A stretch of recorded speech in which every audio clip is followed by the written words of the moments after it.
morning, DBS family. It is a lovely Thursday, and we have some very good content coming up for you. And I know that's part of the reason why you always tune in. I'm hoping that the other reason is that you have already found yourself being a member of the DBS family, and obviously, you're always welcome here.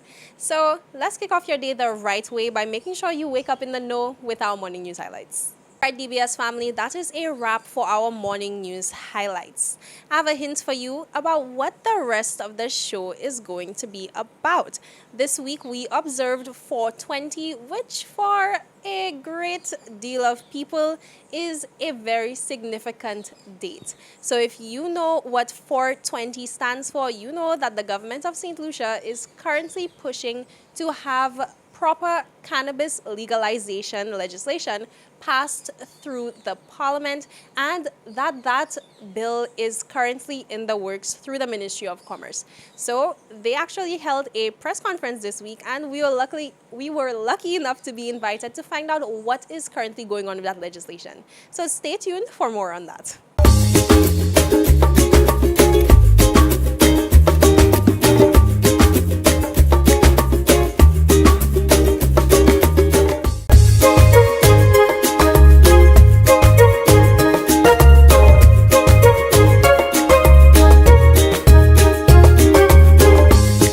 Welcome back, DBS family. Right now, we are touching base from the Ministry of Commerce on the waterfront, and we're here with Mr. Andre de Carries. I mean, you've been prominent in the media recently, so I guess you're a man who does not really need an introduction anymore, but we know that you are so involved in the move for the legalization of cannabis in St. Lucia and for there to be proper legislation to ensure, that the right people can benefit from this industry. So I know there's been developments recently. So where are we at right now? We're very close to the finish line, I would say. The bill is 111 pages long with many sections and detailed to the max. I know there are a few issues that we have to discuss in terms of some of the legal aspects and some of the penalties, and I'm sure it shouldn't take long to work that out. So I anticipate the minister is saying 6 months. I'm sure we could get through a lot of our educational program and PR. It's a lot of PR as well, so that people understand what the bill entails and how it protects the vulnerable. We have people that are negatively affected by the smoke, so obviously we have to create smoking areas and basically teach, ganja people that there's etiquette to be held. There's a certain way you behave when you consume, and you have to consider the lives of other people. There are people with COPD, people with asthma, people with allergies, and the smoke may affect them. So it's basic teaching people manners, basic manners, and we have to get through that. There's a large educational program that is supposed to be rolled out where we could get to schools and to try and dissuade the young kids from early initiation. Also we'd have to educate the police as to how they will be conducting themselves regarding cannabis affairs. So there's a lot of education that has to be rolled out to ensure that this is a success, not only a one-day success or a one-year success, but that we could benefit tremendously going forward. And I think there's enough legislation in place to protect those vulnerable while being able to reap the economic benefits. And I think that is so important that we're not just looking at things from one angle. We're considering the fact that the negatives exist as well, and definitely putting things in place to deal with these negatives, to deal with the fact that people are concerned about children being exposed, to educate the children. Because a lot of people argue that cigarettes and alcohol are known to have very negative impacts on persons, but they are legal. So I think it's very important that we take the path that you mentioned that you are already on. And you made a very important note that the minister said it could be done in 6 months. And after being involved in the movement for over 2 decades, I couldn't imagine the overwhelming joy you would have to hear 6 months could be the end of the line. Yes, well, that is just one hurdle. I think I'd be really happy when the industry actually kicks off and we can see that a lot of these young men who have not through any fault of their own been disqualified from traditional job markets because of poverty, haven't finished school, lack of education, no money, so you're sitting on the block. And as a result, you can't get a job in a traditional job market. Now, we'll be able to actually employ these young men and make them contribute positively to society instead of them being the scapegoats for every negative thing that's happening. Also, too, we have many young parents that need to be educated about how, and who are ganja users, need to be educated about how to use it around their kids and, not to encourage. So there's a whole lot of stuff that has to be done. And this is just another step after many 24 years of stepping, so, but it is coming through, and I've seen legislation from Jamaica and from St. Vincent, and our legislation is completely different. It's people friendly, as the minister said. It's people first as opposed to investors first. Although we do have some ethical investors who want to come in here and actually help the situation. So I see this as a very, very great day, and it just happened to land on 420. So, I hope everybody celebrates responsibly, and it's no fair from the police for the first time we've been able to do that. Otherwise, previous occasions, you still have to look out for the police on your back. So. For sure. I mean, just on the heels of Easter, another celebration for Yes. people to enjoy themselves responsibly and have a lot of fun. Well, thank you so much for speaking with us, Andre. I know we will be touching base with you again very soon. So I'm looking forward to that. Okay, excellent. Thank you.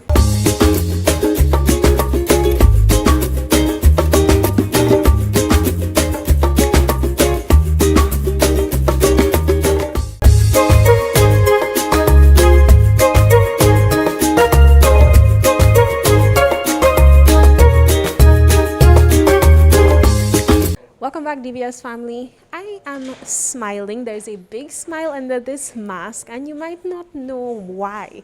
But from my days in the media, that was from about 2019, we have always been having interviews with the Ayanola Council for the Advancement of Rastafari.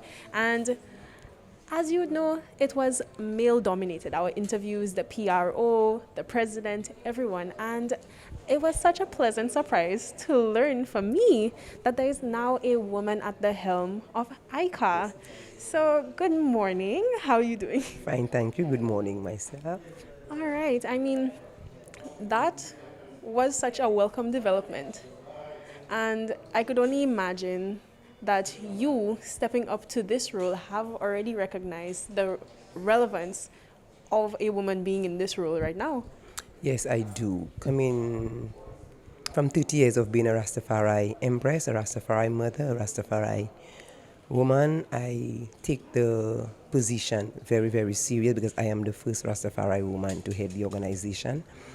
And I find it's very significant, especially when we have so many discussions now around the family, around children, around so much happening. And then I think it's an opportune time that we change the narrative, we change the discussion where we allow women to lead as well. And then we find I think it's a warming and welcoming. Absolutely. And I mean, it does speak to what ICAR is all about, advancements and coming, people may look at the Rastafarian traditions and think, it might be away from modern times, but you would be so surprised. Let me tell you, when we pull up to the press conferences and I see the iPads, I say, oh, okay, y'all ready, y'all more than ready. When you guys have your meetings and everything, it's honestly so well structured, and there's so many stereotypes being broken. And I mean, that is because you are taking the initiative to come out and speak, to come out and represent, and then people can get a look at what is actually taking place in the Rastafarian community in St. Lucia. With the Rastafari community, we've come a long way. Coming from the 60s to now, we've come a long way. And with so much, at certain times, we thought we were the victims. But now I could safely say we are the victors because we're doing things and we're going places. Especially with the cannabis bill now going to Parliament, I think it's an opportune time for we the Rastafari community to position ourselves to take full advantage of it because it has a lot that we can benefit, we must benefit because we have been the first martyrs, we have been the first vanguards of marijuana and cannabis. So I think it's an opportune time for us now to come together and benefit from it collectively, not as an individual per se, but collectively where everybody benefits. And as a group who was victimized a lot in previous days, I mean, because the use of cannabis is part of your traditions, there was a lot of contention between the state, the police, and the Rastafarian community. And it's so amazing to see that now you are at the table on discussions surrounding the legalization of cannabis.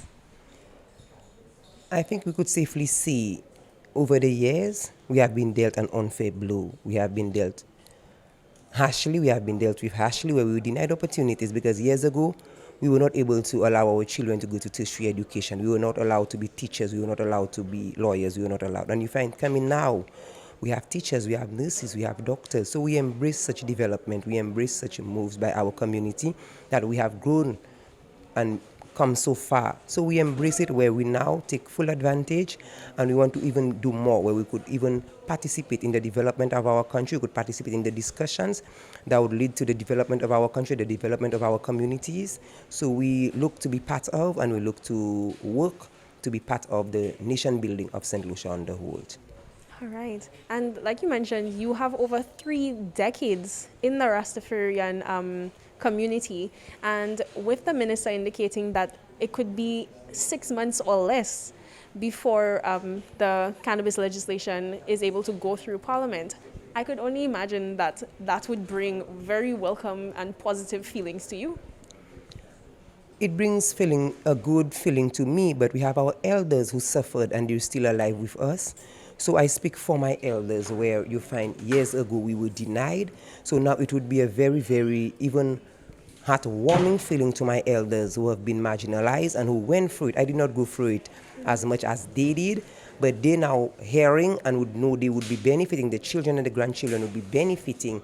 I think they would welcome that development and then they would be satisfied knowing that they fought a good fight. It was not in vain, and years later, they benefit. So the work was not in vain.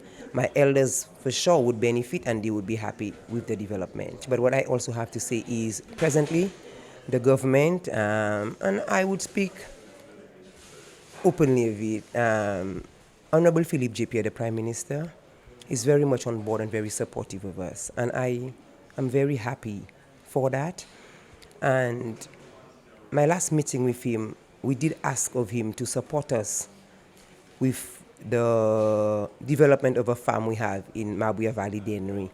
And he has come on board fully with us in supporting us in developing the farm, in cleaning the farm, in seeing ways and means where we now as a Rastafari community would go forward and benefit from cannabis, having that place, that farm in Dennery, be one of the places, the pilot places where we would start the cannabis project.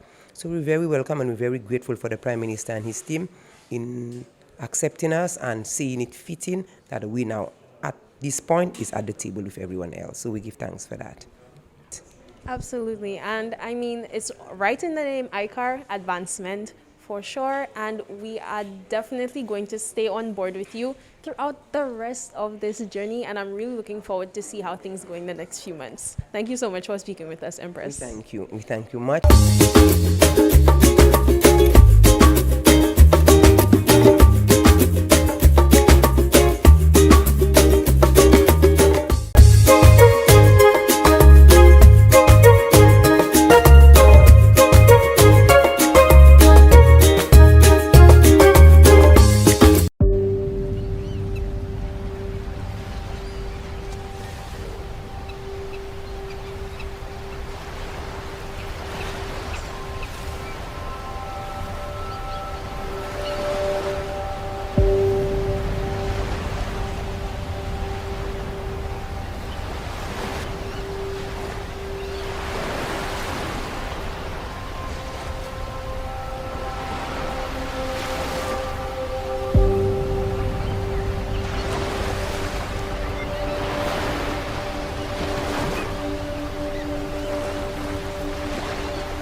All right, early risers, that is a wrap for today's show.